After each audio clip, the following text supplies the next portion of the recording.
is a harmful behavior that can leave lasting emotional scars on individuals. It's important to remember that everyone deserves respect, kindness, and the chance to feel safe and valued.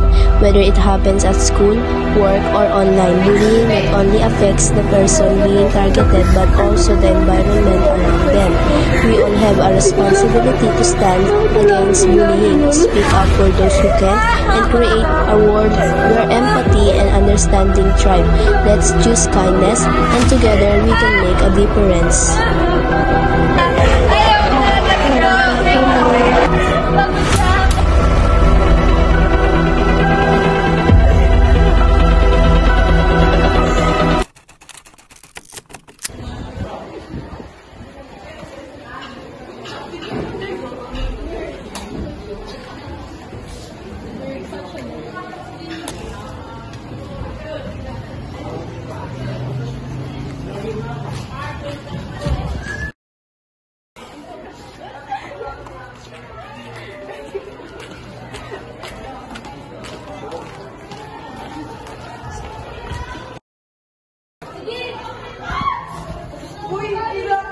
Hindi ko pala nag-iisang light ng section natin. Oo nga, look at her. Ang pangit. Ang ginagawa ko sa inyo, bakit ganyan kayo sa akin? Aba, sumasagot-sagot ka na? Bitawan mo ako, nasasaktan na ako. Oy, anong ginagawa nyo? Wala na lang po, naglalaro lang po. Janet!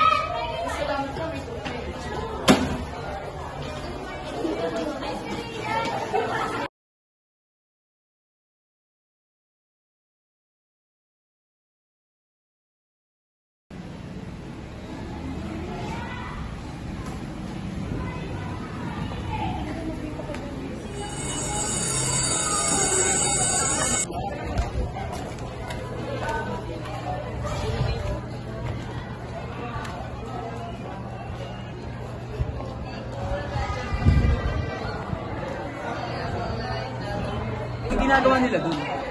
Tara, tingnan natin.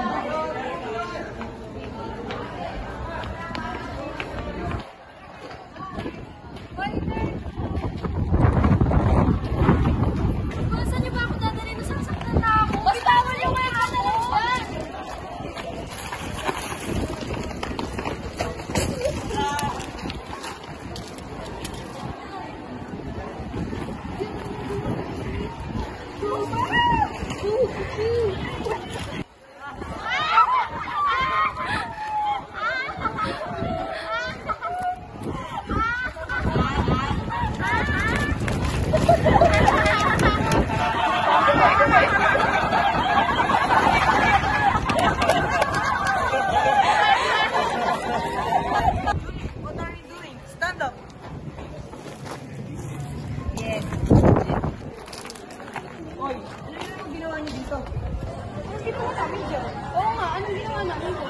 I need to make it clear that your actions are not okay. Physical bullying is not unacceptable, and it's hurt. I expect it to stop immediately.